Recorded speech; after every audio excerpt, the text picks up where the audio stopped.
Hi, welcome to Life with Steph, Beth. Today, I want to talk to you about the case of a young, black, autistic, and ADHD man named Matthew Rushin, and why he was wrongfully imprisoned for a traffic accident, potentially due to corrupt individuals handling his case and a defense attorney who seems to have intentionally lost. Some come to the conclusion that Matthew being behind bars is due also in part to his being autistic and black. Matthew's story has been evolving since I learned about it. Thanks to investigative reporting by Tara Vance and Neuroclastic, while working closely with his family, we're beginning to get a clearer picture of the buried details that make this story even more infuriating. Matthew Rushin is a young college student in his 20s, diagnosed with Asperger's, which is now considered on the autism spectrum, and ADHD. He plays violin and piano, composes music, writes poetry, and was even working on writing a book. He loves his family and wasn't shy about expressing his care for his mother, Laverne. While quiet and considered an old soul, Matthew constantly made a deep impression on those around him as he went out of his way to care for others and support them. In 2017, Matthew drove his friend to urgent care during a blizzard. On his way back, he was involved in a single-car accident that landed him in the hospital, almost killing him. He was in a coma with a traumatic brain injury, 2 collapsed lungs, and severe bleeding around his brain. Thankfully, he pulled through despite such severe circumstances. After his injury, he could only sleep on the floor. It is likely this is due to the TBI exacerbating already existing autistic sensory sensitivities. It is clear that Matthew has endured a lot. Sadly, this tragic event wouldn't be the end of it. Only 2 years later, headlines would paint him as a reckless nuisance who ruined someone's life and deserved to spend many years in prison, then brush past him for the next local news story in Virginia Beach. The news would report that this young man had severely injured an older gentleman intentionally in an attempt to commit suicide via car accident. Closer inspection of the situation reveals that this is a gross misinterpretation of what actually occurred. 2 years after his traumatic experience, Matthew was going about part of his routine, driving to his workplace, Panera, to get pastries and see his girlfriend. Matthew, having the right of way, was pulling into the shopping center when another car was beginning to pull out. The vehicle's front bumpers grazed each other, where Matthew pulls off to the side to wait. The other person stayed in the intersection, which is dangerous. Matthew pulls off further and hopes to somehow prompt the man to also pull out of harm's way so they can handle the situation. This is where I need to share my experience with you as an autistic person. Not only are accidents super anxiety-inducing in general, so are people not doing the thing they're supposed to. I get freaked out when people don't do the thing they're supposed to do, especially if something bad can come of it. Say, the man in the intersection getting hit worse because he's in the way. It becomes this raging storm of, I don't know what to do in my head. And I believe this is also what was going on for Matthew. Not only that, he is just 2 years out from a seriously traumatic vehicular accident. It's quite likely that this situation was very triggering for the previous trauma he endured. As someone who has minor trauma related to car accidents from being hit on the highway by a hit-and-run driver, I can tell you that just driving by accidents can make me hyperventilate and cry and be dysregulated for hours after. I also get super overwhelmed by the concept of causing any kind of harm to another, especially by vehicle. This particular accident is not what sent Matthew away, but it set the whole thing into motion. P.S. The police said Matthew hit this person and ran, but the other person involved corroborated Matthew's version, in which the other driver hit him and stayed in the intersection, apparently calling his wife. Now at a point of freaking out, since the man won't get out of the intersection and he doesn't know what to do, Matthew leaves. His description of his state was bawling his eyes out and freaking out and needing to use his breathing exercises. Sounds like an autistic meltdown, possibly a panic attack or a flashback. I highly empathize with Matthew in this situation as a fellow autistic person with car accident-related trauma. The amount of overwhelm, fear, disorientation, hypersensitivity, sometimes even dissociation that comes in this state is horrifying. The thing is, Matthew is able to regain a hold on rationality as he knows he needs to return to the scene, despite it not being his fault. It was dark and rainy. Reportedly, there was standing water on the road. He does a U-turn in an attempt to go back, but gets confused. Again, I can highly relate.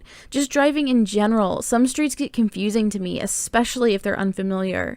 And in the highly sensitive state that Matthew was in, it's really not surprising. Combined with a weird service lane next to 3 lanes separated from the service lane by a median, that Matthew mistook where he was going. He thought he made the turn correctly, then found himself in oncoming traffic, which I'm sure was another layer of terrifying. He dodges vehicles and tries to get to the grass on the median to stop. Unfortunately, Matthew wasn't able to control his vehicle and get to safety in time. He hit another car, which severely injured a 72-year-old man. This man's life and his family's was forever changed. It's tragic, horrible, sad. It's not fair. I want to be sure to acknowledge that. Matthew is then hit by another vehicle. He makes it out of his vehicle from the rear, since airbag deployment has blocked off his other exits. When he emerges, a man pins him against his vehicle, screaming in his face, asking if he was trying to kill himself, just in more explicit terms. And that's the moment the concept begins that gives Matthew a 50-year sentence, with 40 suspended. This part is a bit mixed up, but regardless, Matthew's words, in my view, are clearly partially due to autism. Some say he repeated, "wanted to kill myself." In this case, it's likely that a disoriented, traumatized autistic individual is engaging in echolalia, something common to autistic people. This is repeating back phrases, sounds, words, etc. This does not imply intent.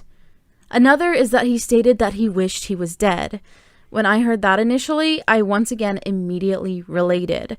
I believe it's a form of eloping, which one may argue Matthew had already done by leaving the scene earlier. Something commonly seen in autistic individuals. It's basically like running away, though most people associate it with autistic children or autistic people with higher support needs. However, anyone on the spectrum can do this. At this point, pinned against his wrecked vehicle in the midst of an autistic meltdown, in a situation where everything went wrong, a man screaming in his face, Matthew's only escape was, "I wish I was dead." There's quite an interesting situation with witness reports, but it appears not only did the one man hold Matthew down who was exhibiting erratic behavior, meltdown, autistic behaviors, accompanied with slurred speech and poor responses to police officers who later arrived, another man found it necessary to hold Matthew down instead of the aggressive man. It's really unclear as to why anyone thought it was appropriate to touch Matthew at all. Again, as an autistic person, the last thing you should do when someone is having a meltdown is touch them, especially strangers. Immediately, police treat Matthew like a criminal. He told them he had autism. He was clearly not mentally okay from his speech and responses. Apparently, one of the officers responding was also on the scene from Matthew's accident 2 years ago. This knowledge of his autism, this knowledge of his previous traumatic situation did not influence anything. They decided Matthew tried to commit suicide and purposefully harmed those involved in order to do so. They claimed he said this, yet from hours of body cam footage from multiple officers, this was never recorded. They didn't take him to the hospital to get evaluated. He was immediately taken into custody, his family not even contacted until later. At first, I thought if people were better trained to handle autism, maybe this wouldn't have gone down like this. However, Virginia Beach has autism training for their officers. They have a program for dealing with situations involving individuals like Matthew. But all of this was sidestepped. No one took his mental state into consideration, even while trying to make the case for a suicide attempt. There were no drugs or alcohol or other such substances involved. Matthew did not intend to harm anyone. He had no record.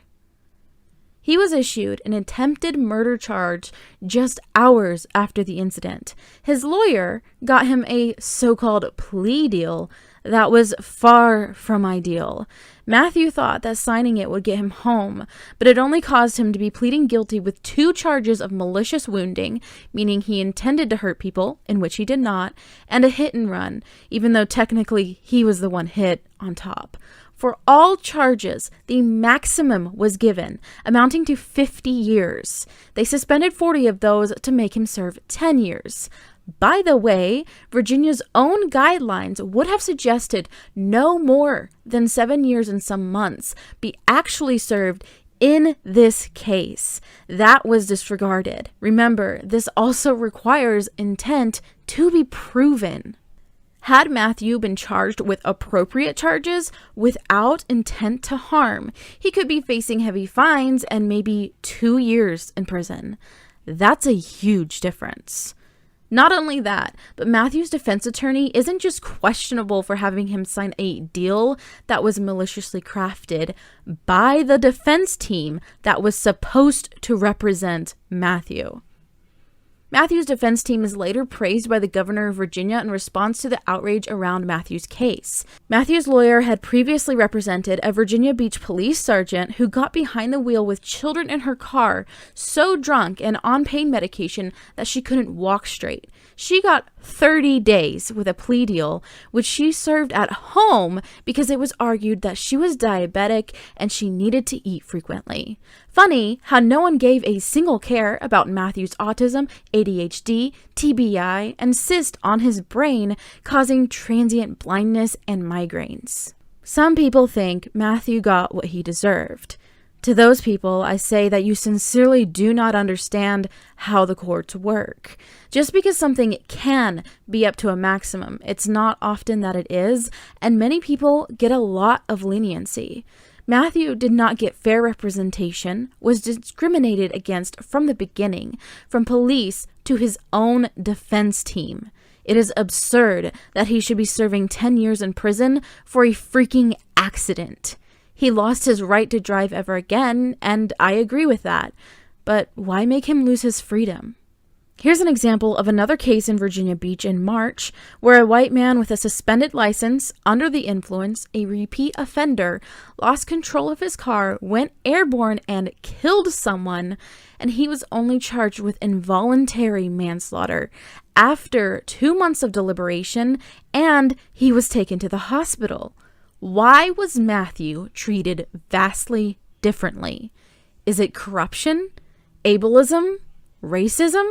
There are more details on the case that are being broken down over on neuroclastic.com, which I highly encourage you to check out. The more this is investigated, the more appalling it becomes, with evidence cherry-picked, a defense team that worked against Matthew, a police force that didn't even give care to a young man involved in a serious accident. And might I add that Matthew's attorney after this case was promoted to judge. This isn't just Matthew's family making up a sob story to get their son out of prison. This is a serious injustice that must be addressed, even though the response thus far has been dismissive.